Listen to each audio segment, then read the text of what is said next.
At 20 years old, I learned just how quickly a mother can turn into a stranger. The night it happened, my mom didn't ask questions. She didn't look at evidence. She didn't even let me speak. She just stood there in the doorway, trembling with fury, and screamed the words that split my world in half. "You're a disgrace." And with that, she disowned me.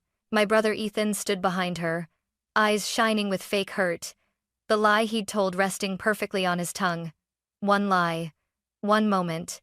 And suddenly, I was no longer her daughter.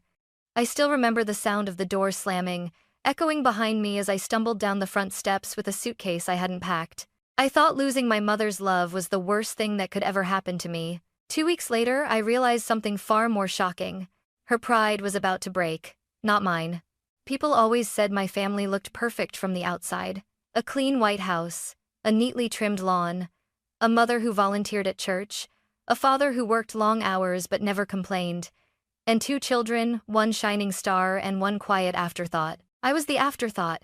My name is Madison Carter, and for as long as I can remember, my older brother Ethan has been the center of my mother's universe. The golden child, the promising young man, the one mom bragged about to neighbors as if he were her personal trophy. And me? I was the reminder that not everything in her life turned out perfect. When we were kids, I thought Ethan and I were close. We built pillow forts, raced bikes, and stayed up late trading secrets under a shared blanket. But somewhere along the line, around the time he realized how easily Mom believed him, things shifted. He learned that one well-placed sentence could tilt the world in his favor, and he used it, over and over. If something went missing, Mom asked me first. If something broke, my name was the only one she called. If Ethan sighed and shrugged and whispered, "I don't know, maybe Madison?" that was enough. I was guilty. Dad wasn't much help either. He avoided conflict the way some people avoid spiders, skirting around tension like it wasn't his house, his children, his responsibility. And so my childhood was a constant balancing act, trying to stay small, stay silent, and stay out of trouble. I told myself it was fine, that not being the favorite didn't matter, that as long as I worked hard and stayed out of the way, things would be okay. But things weren't okay. Not when I turned 20 and earned a competitive internship at a local media firm, a position that, for the first time in my life, put me on a higher path than Ethan. My acceptance email lit something dark behind his eyes, a shadow I'd never seen before. He congratulated me with a smile that didn't touch his face. Mom barely reacted at all, just murmured, "Well, good for you, I suppose." That was the moment I should have realized it. Ethan didn't like losing his pedestal. And Mom? She didn't like seeing me climb. I didn't know it then, but the small crack forming that day would soon rip my life clean in half. Because pride is a fragile thing, and my brother was about to smash mine to pieces. I still remember the exact moment everything collapsed. It was a Thursday evening, quiet, ordinary, deceptively peaceful. I had just come home from my internship orientation, buzzing with excitement. For the first time in years, I felt like my life was truly beginning. But the house felt wrong. Mom was sitting at the kitchen table, stiff as stone, her fingers clenched around a stack of printed bank statements. Ethan stood near the counter, arms crossed, wearing that same expression he used as a kid when he'd broken something but wanted me to take the blame. "Mom?" I asked. No one answered. Then she lifted her head. The look in her eyes, cold, betrayed, burning, hit me harder than any slap ever could. "Madison," she said slowly, each syllable sharp enough to cut skin. "Why did you steal money from our family account?" My breath stopped. "What? Mom, I didn't." "Don't you dare lie to me." Her voice cracked through the air like lightning. $2,000. Gone. Gone, Madison. And the transfer came from your login. My heart slammed in my chest. I didn't take anything. I don't even have access to. "She's lying," Ethan whispered, soft, trembling, perfectly rehearsed. "I saw her on her laptop late last night. I thought she was doing internship work, but... Mom, I didn't think she'd steal from us." The betrayal in his voice was so convincing I almost believed it myself. Mom shot to her feet. "Why? Why would you embarrass this family like this? Do you want people to think I raised a thief?" "I didn't take the money," I cried. "Please, just listen." But she wasn't listening. She never listened. In 2 steps, she was inches from my face. "You are a disgrace," she hissed, her voice shaking with fury. After everything I've sacrificed for you? This is what you do? Hot tears blurred my vision. Mom, please. And then it happened. She slapped me. A sharp crack echoed through the kitchen. Ethan flinched, not from guilt, but because even he hadn't expected her to go that far. I stumbled back, hand pressed to my cheek, my entire body trembling. Get out, she said, pointing toward the door. Get out of this house. Right now. I looked at Ethan, my brother, the one who once held my hand crossing the street, the one I used to trust. He looked away. Mom, I whispered, voice breaking. Please. I didn't do anything. Her response was a scream, raw, furious, final. Get out. She shoved a half-filled suitcase into my arms. Clothes I barely recognized spilled out the sides. She must have packed it while waiting for me to walk in, like she'd already decided my guilt before hearing a single word from me. I remember the cold night air hitting my face as she forced me onto the front porch. I remember Ethan closing the door behind me. I remember the click of the lock. And just like that, I was no longer her daughter. What I didn't know, what none of us knew, was that the truth had already begun unraveling, thread by thread. And in 2 weeks, the lie Ethan used to destroy me would turn around and destroy her instead. The first night after my mother threw me out, I didn't cry. I thought I would. I thought I'd collapse on the sidewalk and scream until the whole neighborhood heard me. But instead, I walked numb, hollow, moving only because my legs refused to give up. My phone buzzed. Ava, my closest friend, was the only person I could think to call. She picked up after one ring. Maddie? Are you okay? You sound… Wait, where are you? I opened my mouth, but only one sentence came out. My mom kicked me out. Ava didn't ask why. She didn't ask for proof. She just said, come over. Now.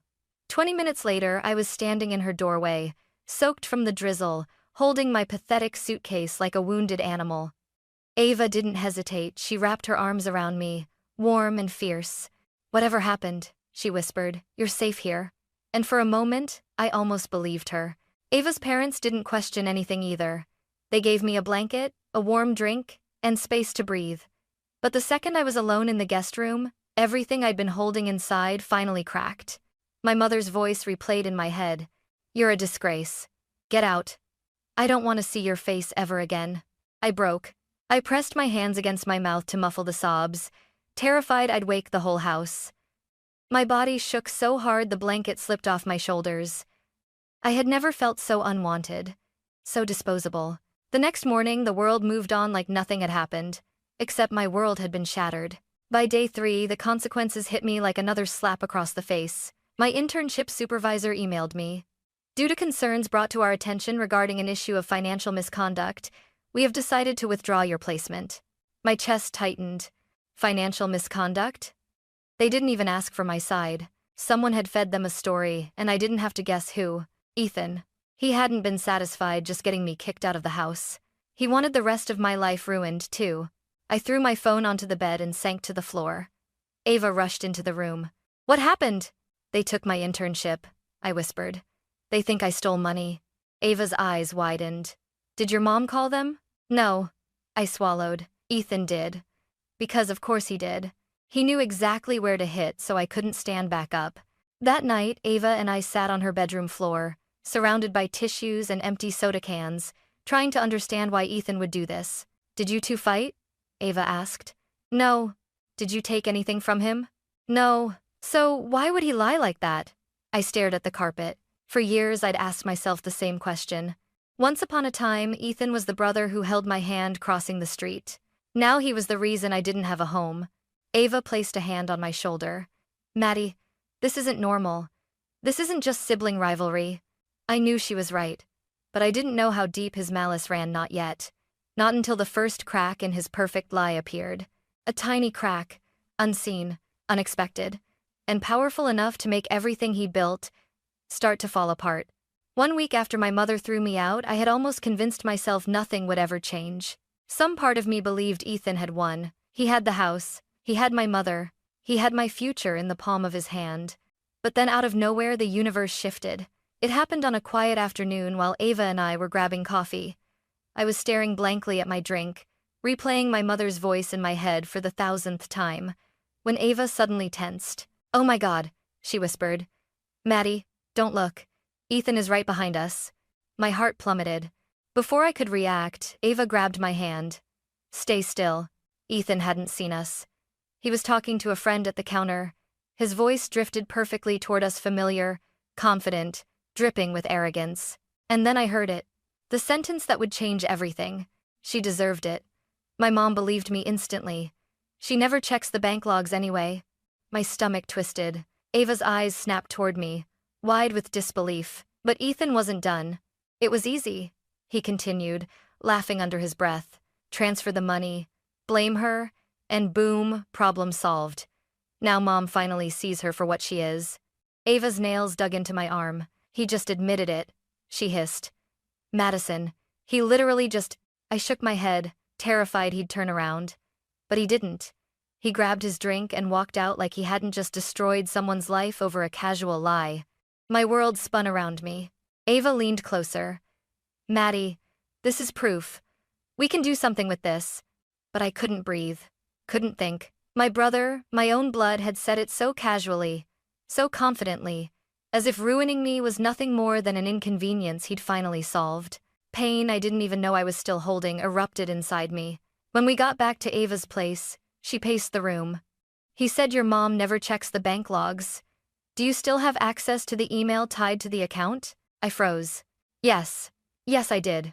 My mother had forced me to help her set up online banking years ago. She never updated the email. She didn't know how. My hands trembled as I opened the inbox.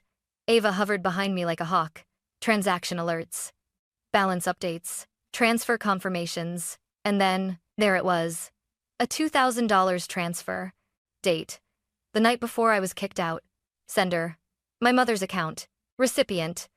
A secondary savings account under Ethan's name. Ava gasped. Maddie, he was using your login but transferring it to himself. My throat tightened. This is everything. No, Ava corrected gently. This is just the beginning.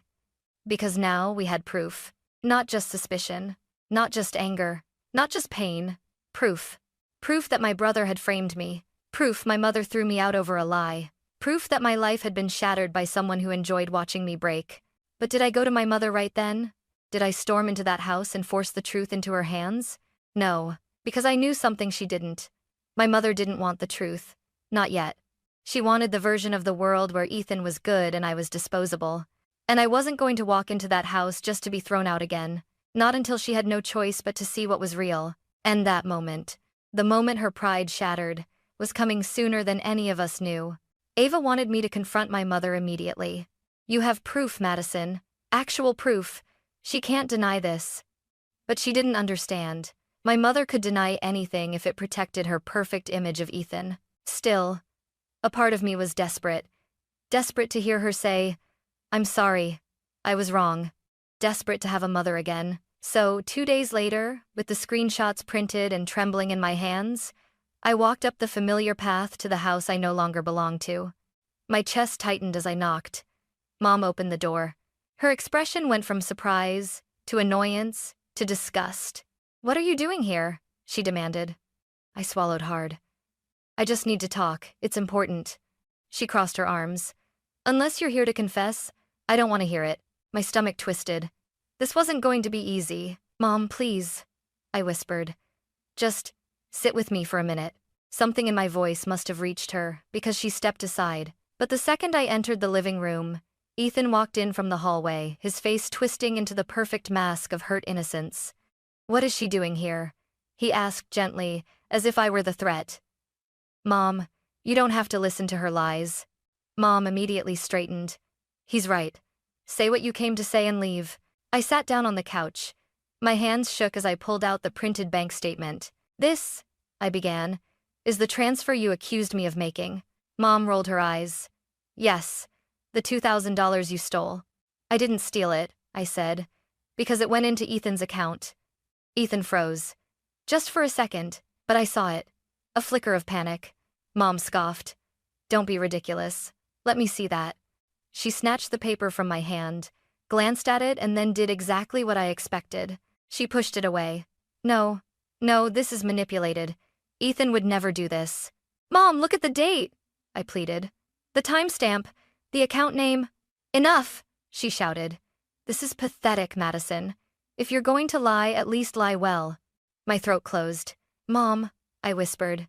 I'm telling the truth. Ethan lied. He framed me. Stop blaming him, she screamed. Ethan lowered his head, pretending to wipe away a tear. Why are you doing this to me, Maddie? I stared at him, at the boy I grew up with. At the young man who smiled while destroying me. Something inside me broke. You did this, I whispered, voice shaking. You stole the money. You blamed me. You ruined my internship. You— Get out, Mom said coldly. I blinked. What? You heard me. Her voice was icy, final. Get out of my house. You're not welcome here. Ethan exhaled slowly, relief flickering in his eyes. Mom stepped closer and hissed. You will not drag him down just because you can't accept your own failures. I stood there frozen, the proof still in my hand, my heart aching so violently it felt like my ribs might crack under the pressure. Mom, I whispered, one last time. Please, just believe me. Her face hardened. I don't believe liars. There it was, the final blow. I turned toward the door, tears blurring my vision, but as I reached for the handle, I saw movement in the corner of my eye. My father, standing in the hallway, watching everything, silent. But his eyes, they weren't angry. They weren't cold. They were troubled, conflicted, awake. He didn't say a word. But for the first time in my life, I saw something in him I had never seen before. He doubted Ethan. And he doubted her. And that tiny, flickering doubt would soon become the crack that split everything open. When I left the house that night, I didn't cry. Not because I wasn't hurting God. I was hurting so badly it felt like my ribs were collapsing inward, but because something inside me had gone quiet. Too quiet. Almost like a storm waiting to break. I walked for nearly an hour before my phone buzzed. It was a number I didn't expect. Dad. I hesitated before answering. Hello? His voice came through low, cautious. Madison, can we talk? My feet froze on the sidewalk. Dad never intervened. Dad never challenged Mom. Dad never questioned Ethan. So why now? Where are you? He asked gently. I gave him the intersection, and 10 minutes later, his truck pulled up beside me. He didn't speak as I climbed in. He didn't lecture, didn't ask, just drove. Finally, he parked behind an empty church lot and turned off the engine. Madison, he began, staring straight ahead. I saw the statement you showed your mother. My heart clenched. And he let out a long, exhausted breath, and I looked into it. I blinked. What? Dad rubbed his forehead. I checked the home security camera. The night the money disappeared, Ethan left the house at 2:17 a.m. My pulse quickened. Dad continued, voice tight. He told your mother he was in bed all night, but the camera shows him getting into his car and leaving, and returning at 2:48, the same time frame as the transfer. A small, broken laugh escaped me. So I had been right. I wasn't crazy. I wasn't the liar she made me out to be. Why didn't you say anything? I whispered, throat burning. Dad's shoulders sagged, a lifetime of silence and avoidance weighing him down. Because your mother loves Ethan in a way that blinds her, he said quietly. And I let it happen. For years, a tear slipped down my cheek. Dad, she threw me out. She called me a disgrace. I know. His voice cracked. And that's why I'm done staying silent. I stared at him, stunned. He reached into his pocket and pulled out a flash drive. What's that? I asked. The camera footage, he said. The proof. I saved it before your mother could delete anything. For a long moment, I couldn't breathe. You kept this. For me? For the truth, he corrected softly. You didn't deserve what happened, Madison. And someone has to make it right. My hands trembled as I took the drive from him. It felt heavier than metal. It felt like justice. Does Mom know you found this? I asked. Dad shook his head slowly. No, not yet. But she will. He hesitated, then added, she needs to see it. Even if it breaks her. The wind outside rattled the truck. A dog barked somewhere in the distance. My heartbeat thrummed like a drum in my ears. For the first time in weeks, maybe years, I didn't feel alone. Dad, I whispered. Why now? His eyes glistened. Because watching you walk away today was like watching my biggest failure follow you out the door. A sob rose in my throat, but but I forced it down," he continued. "And because Ethan won't stop, lies grow, Madison, and your mother will keep believing him until someone forces her to see the truth." His next words hit me like a punch, and that someone has to be me. The air grew still, the world quiet. Dad took a deep breath, steadying himself. "I'm going to tell her," he said. "Everything. And she's going to have to face what she's done." My fingers tightened around the flash drive.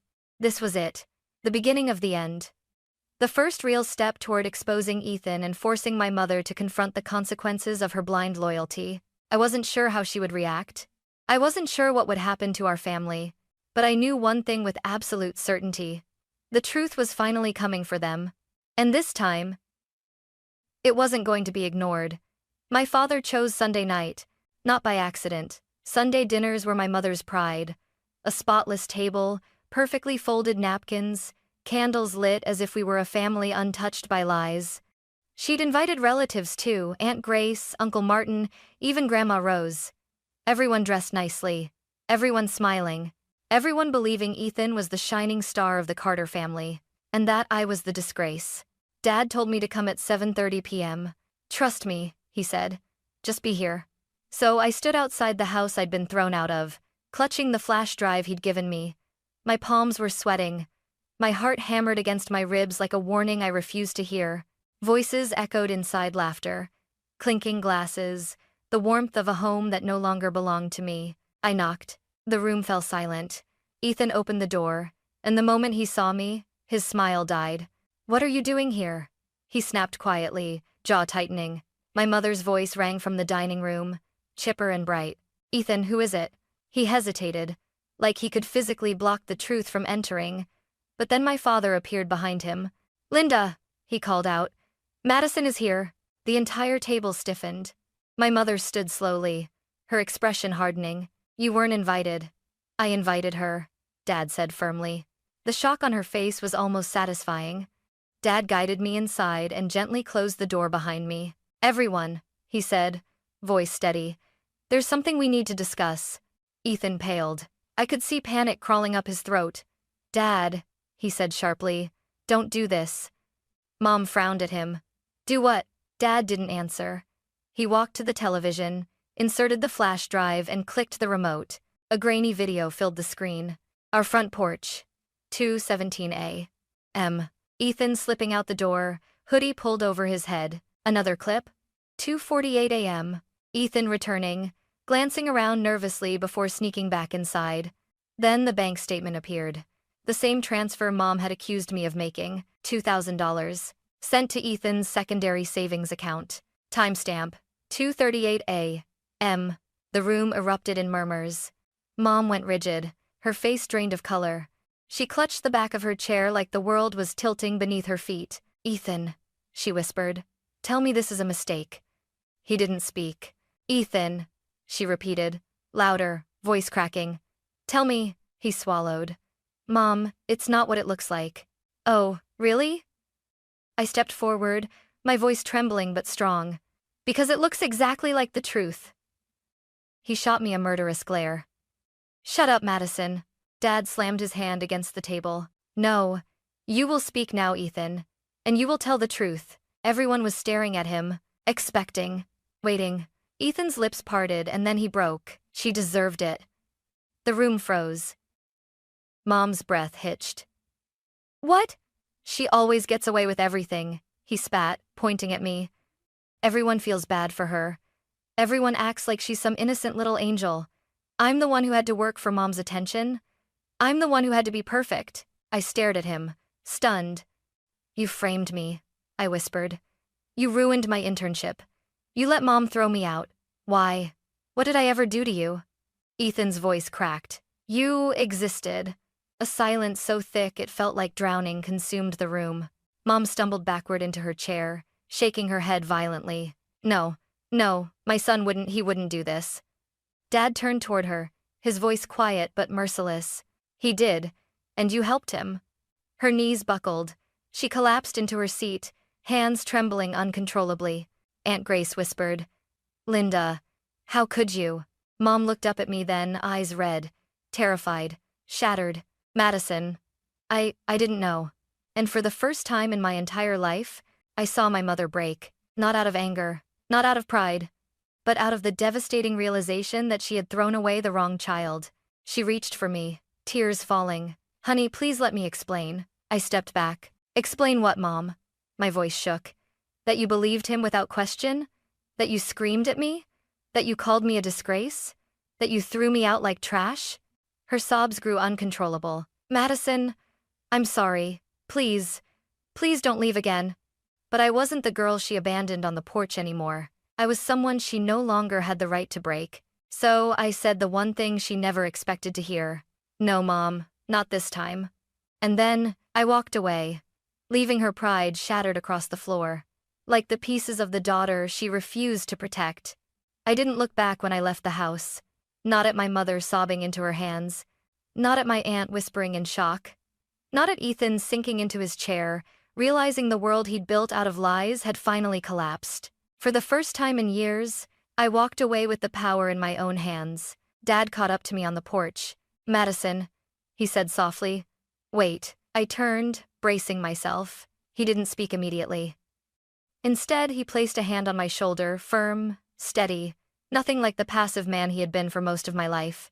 I'm proud of you, he said, his voice cracked. I'm sorry it took me this long to act. You deserved better from both of us. I swallowed hard. Thank you for finally seeing me, I whispered. He nodded, eyes heavy with regret. If you ever need anything you call me. For once, I believed him. I gave him a small smile, then walked down the steps. That night, Ava picked me up. She didn't ask questions.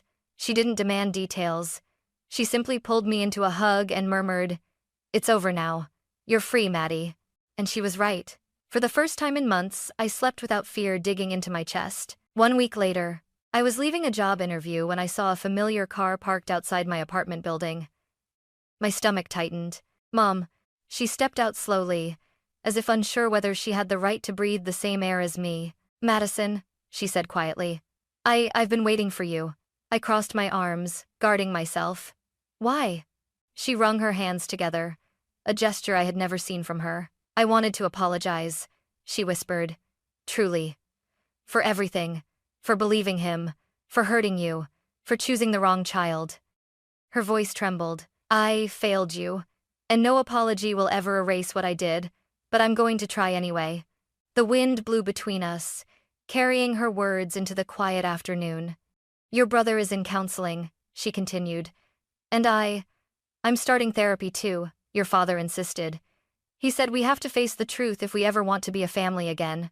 I lowered my gaze. A part of me wanted to run to her. A part of me wanted to scream. And a part of me just felt tired. I'm not ready, I said softly. Her lips quivered. I understand. But maybe one day, I added. We can talk. Really talk. When I can trust that you see me for who I am. A tear rolled down her cheek. I'll wait as long as it takes. She walked back to her car, shoulders heavy but hopeful. For the first time, my mother didn't walk away from me. She walked toward me. The life after. I got the job I interviewed for. A small media firm, not glamorous, not high profile, but somewhere I could grow without fear of someone pulling the ground out from beneath me. Ava and I found an apartment together, filled with hand-me-down furniture and mismatched dishes.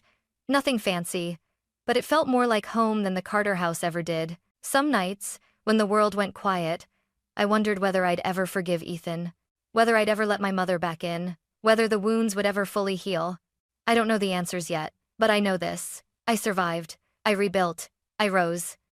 And the label my mother screamed at me that night, the one that haunted me for weeks, you're a disgrace. It doesn't belong to me anymore.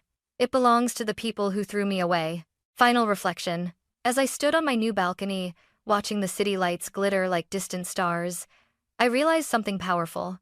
Family isn't the people who share your blood. Family is the people who refuse to believe the worst of you, even when a lie would be easier. My brother tried to destroy me.